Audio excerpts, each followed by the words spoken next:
ከመቶ ዓመታት በፊት ገደማ ፍሎረንስ ስኮብል ሺን የተባለች ሴት በሚሊዮን የሚቆጠሩ ሰዎችን በጸጥታ ያነሳሳች አንዲት ትንሽ መጽሐፍ ጽፋ ነበር። ይሄ መጽሐፍ የዘመናዊውን የማኒፌስቴሽን ወይም ማሰብን ወደ እውን የመቀየር ጽንሰ ሐሳብ ይቀድማል።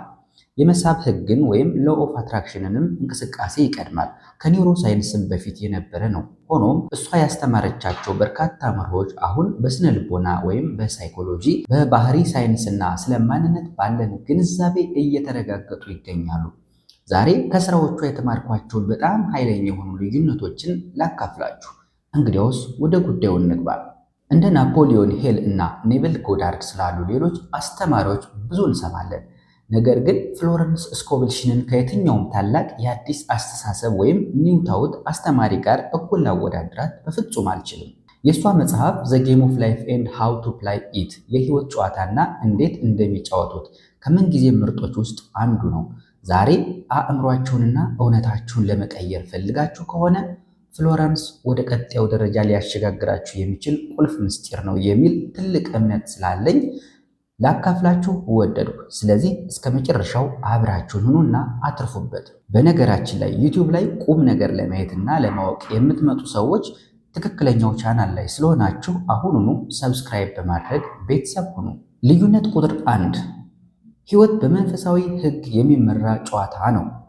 ፍሎረንስ የህይወት ጨዋታና እንዴት እንደሚጫወቱት የተሰኘውን መጽሐፏን በጠንካራ አባባል ነው የምትከፍተው።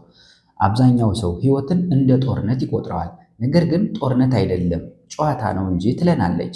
ስለዚህ መላውን የሰው ልጅ የህይወት ተሞክሮ በተከታታይ እንደ ጨዋታ በማይለዋወጡ ህጎች የሚመራ አድርጋ ትቀርጸዋለች። ይሄ ደግሞ ትልቅ ትርጉም አለው። ምክንያቱም ህይወት ጦርነት ከሆነ ጥንካሬ ያሸንፋል።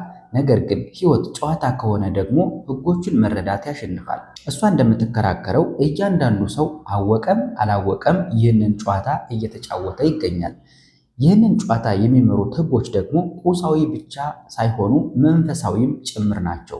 ይሄ ጽንሰ ሐሳብ ከዛሬው የማነቃቂያና የማነሳሻ ወይም የሞቲቬሽን ኢንዱስትሪ ጋር ሙሉ በሙሉ የሚጋጭ ነው። ምክንያቱም ዛሬ ሁልጊዜም እንድትለፋና እንድትታገል ወይም ጠንክረህ እየሰራህ ካልሆነ በጠዋት መነሳት እንዳለብህ ነው የሚነገርህ። ፍሎረንስ የህይወት ጨዋታ የሚጫወቱበትን መንገድ የምትገልጽበት መንገድ አንዱ ሰዎች የሚሰቃዩት አጽናፈ ሰማይ ወይም ዩኒቨርስ ወይም ፈጣሪ በረከቶችን ስለከለከላቸው ሳይሆን በቀላሉ ሳያውቁ መንፈሳዊ ህግን ስለሚጥሱ ነው ትለናለች። ይሄ ህይወትን የመመልከቻ የተለየና አዲስ መንገድ ነው። ምክንያቱም ይህ ለምን በእኔ ላይ እየደረሰ ነው ወይም ምን እያጠፋሁ ነው ብሎ ከመጠየቅ ይልቅ ያልተረዳሁት ህግ ምንድን ነው ብለን መጠየቅ አለብን ትለናለች። አንዳንድ ሰዎች በህይወታቸው ውስጥ ከሚያጋጥሟቸው ሁኔታዎች ጋር መታገላቸውን እስኪያቆሙ ድረስ እንደተጠመዱ ይቆያሉ። እናም መተው ሲማሩ መለኮታዊው ስርዓት ጣልቃ ገብቶ ችግሮቻቸውን እንዲፈታላቸው ይፈቅዳሉ። የእሷ ታሪኮች ሁልጊዜ ማለት ይቻላል ተመሳሳይ ስርዓት ወይም ፓተርን ይከተላሉ። መጀመሪያ የውስጥ እርማት ይኖራል፣ ከዚያም የውጭ ለውጥ ይመጣል። መቼም ቢሆን በተቃራኒው ግን አይሆንም። በዚህ ጉዳይ ላይ በጣም ቋሚ የሆነ አቋም አላት። ንቃተ ህሊና ወይም ኮንሽስነስ ይቀድማል፣ ከዛም ተሞክሮ ደግሞ ይከተላል ትላለች።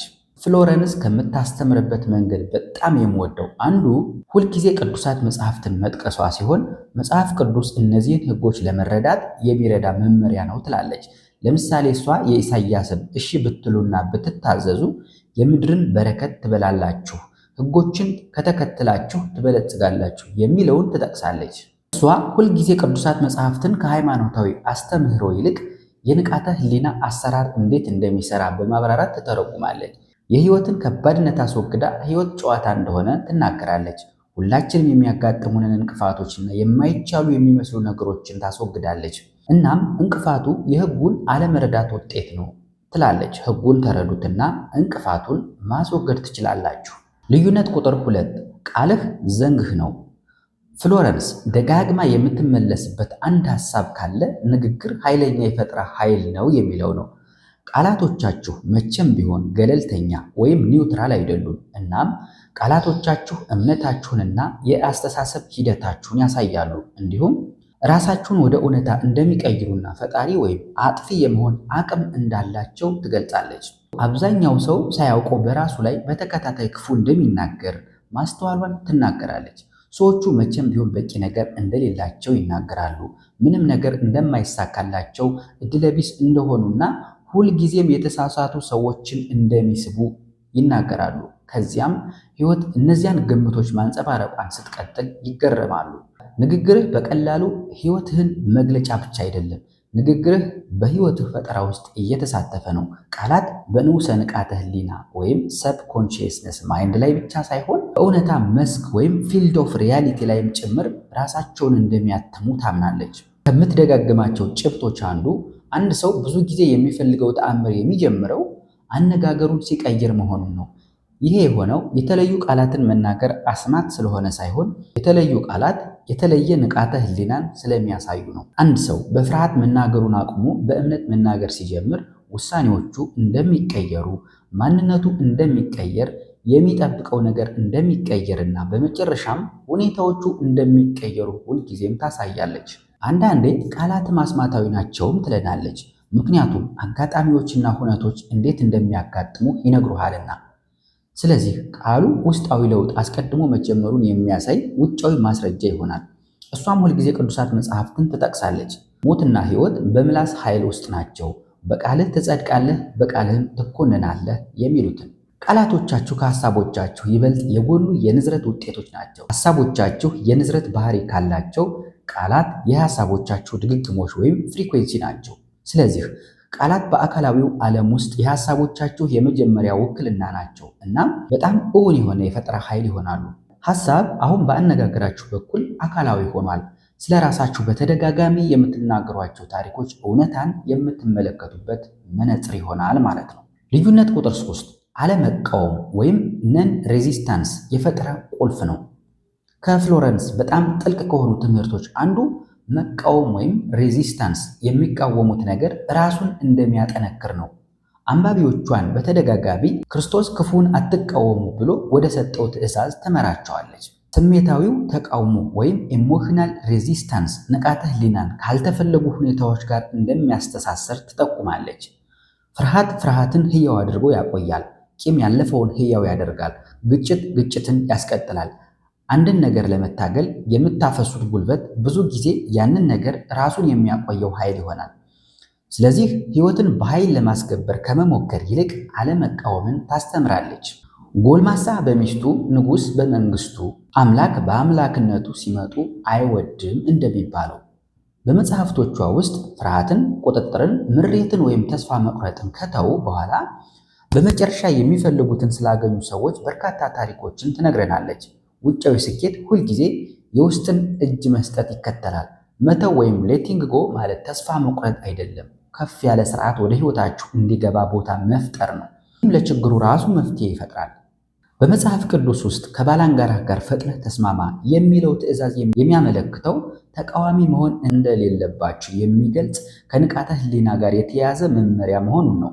ዓላማው ለሁኔታዎች እጅ መስጠት አይደለም። ዓላማው በህይወታችሁ ውስጥ እንዲቀጥል ከማትፈልጉት ነገር ላይ የፈጠራ ኃይላችሁን ማንሳት ነው። ቁጥር 4 ምናብ ወይም ኢማጂኔሽን ማኒፌስቴሽንን ይቀድማል።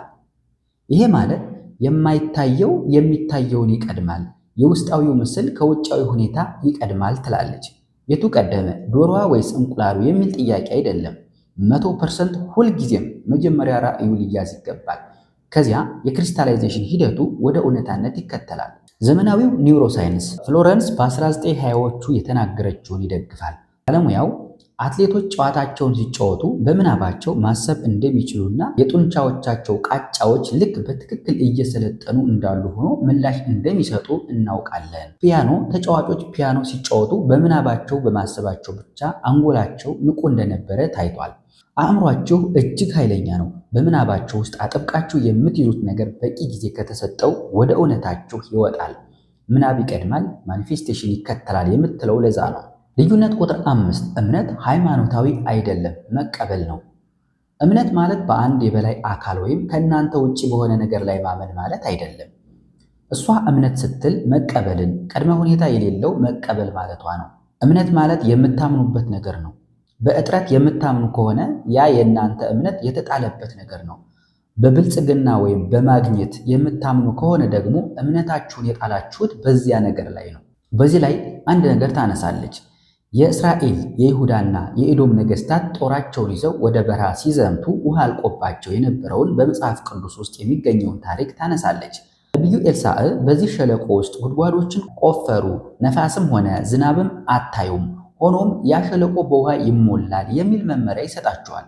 ወታደሮቹ የደከሙና የተጠሙ ቢሆኑም በደረቅ የበረሃ አቧራ ላይ ጥልቅ ጉድጓዶችን መቆፈር ይጀምራሉ። በማግስቱ ጠዋት ከተፈጥሮ በላይ የሆነ ጎርፍ መጥቶ እያንዳንዱን ጉድጓድ ይሞላዋል። ውሃው ሕይወታቸውን ያተርፋል። ፍሎረንስ ይህንን ታሪክ የምታጎላው አንድን ነገር ዝም ብላችሁ መመኘት ብቻ ሳይሆን ልክ እንደሚመጣ እርግጠኛ እንደሆናችሁ ስራውን ሁሉ መስራት እንዳለባችሁ ለማሳየት ነው። ጉድጓዶችን በመቆፈር ሰራዊቱ ለውሃው መግቢያ ቦታ ሰጡት። ተራው ሰው ማሳያ ወይም ተአምር ይጠይቃል። ነገር ግን ወዲያውኑ ነፋስና ዝናብ መምጣታቸውን ለማሳየት አካላዊ ማስረጃ ያስፈልጋል። የፍሎረንስ አባባል ግን ተራው ሰው ጉድጓዶችን ከመቆፈሩ በፊት ነፋሱና ዝናቡን ማየት ይፈልጋል። ነገር ግን ሕጉ መጀመሪያ ጉድጓዶችን ቆፍር፣ ከዚያም ውሃውን ጠብቅ የሚል ነው። ፍሎረንስ ንቃተ ሕሊናን በእነዚህ ሕጎች መሰረት ታስተምረናለች። የእውነታ ግንዛቤያችሁ፣ ቃላቶቻችሁ፣ ምናባችሁ፣ ተቃውሟችሁ እና እምነታችሁ የተለያዩ ሐሳቦች አይደሉም። የአንድ መርህ የተለያዩ መግለጫዎች ናቸው። የውስጣዊው ዓለማችሁ ያለማቋረጥ ወደ ውጫዊ እውነታችሁ ይቀየራል። ሕጎቹ አሁንም እየሰሩ ነው። ሕጎቹን ተማሩ፣ ንቃተ ሕሊናችሁን አሳድጉና ሕይወታችሁ ያንን ማንጸባረቅ ሲጀምር ተመልከቱ።